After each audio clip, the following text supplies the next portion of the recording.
各位网友，大家好，欢迎您收看天山人谈真相节目。我是法塔库班唐纳达子，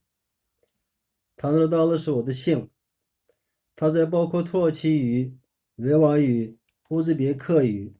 塔塔尔语等突厥语里的意思是天山人或者是天山之子的意思。由此，我们的节目也叫做天山人谈真相。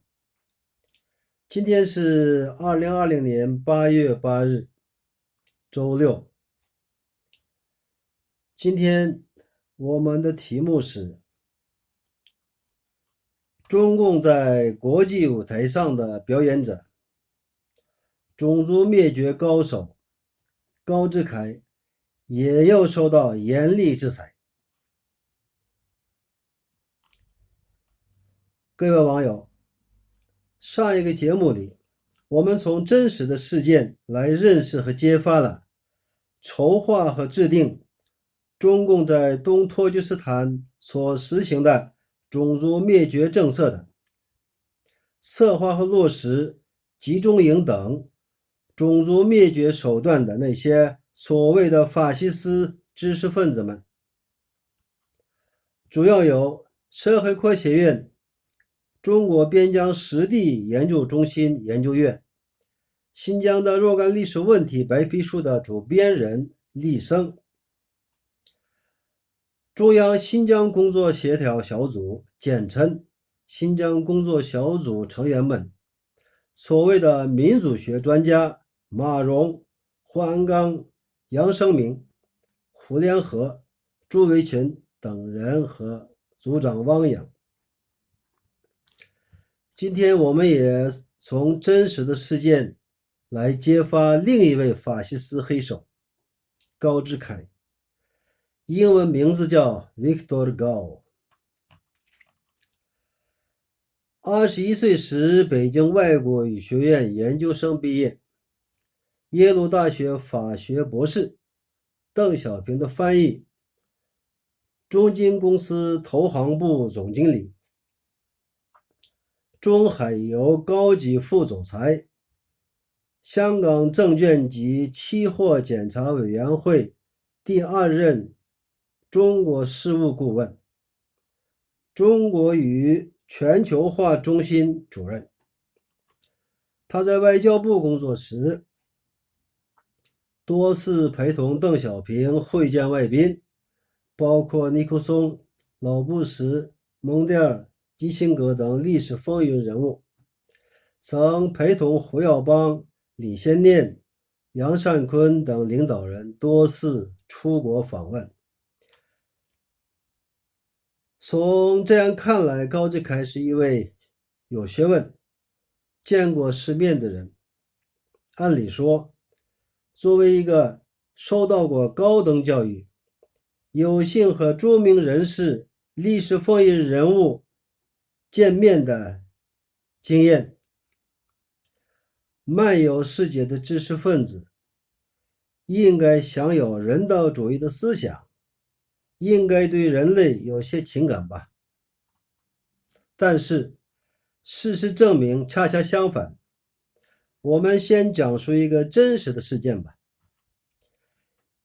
2019年4月份，在半岛电视台的一个节目里，高志凯在否认中共在东突厥斯坦所设的集中营和所关押的人数时说，在新疆全部加起来也就有600-700万维吾尔人，怎么可能关押100多万维吾尔呢？各位网友，请特别注意这一点。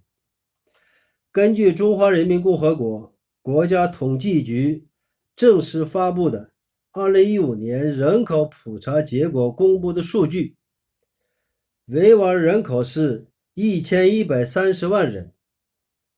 这是官方数据。仅仅过了4年时间，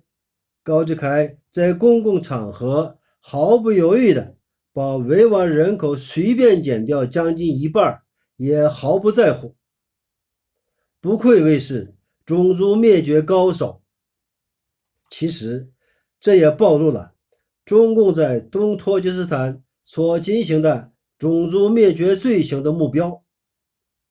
先把维吾尔人杀掉一半，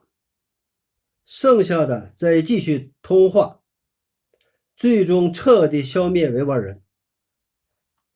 各位网友，从以上的事件可以看出，虽然高志凯受到过高等教育，有幸认识过著名人士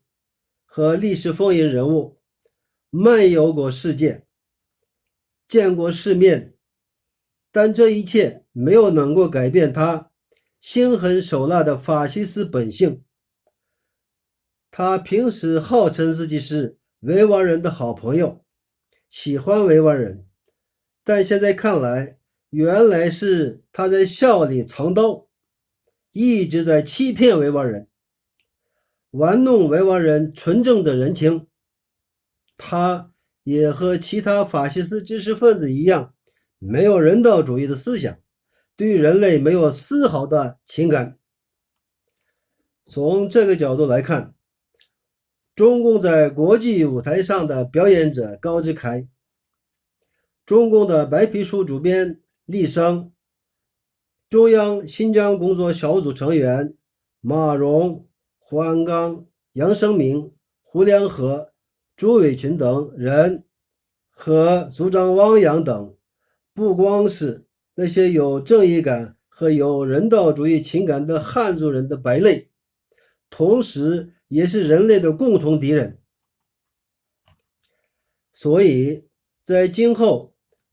美国政府将要实行的有实际影响的更有实质性全局性的措施范围内，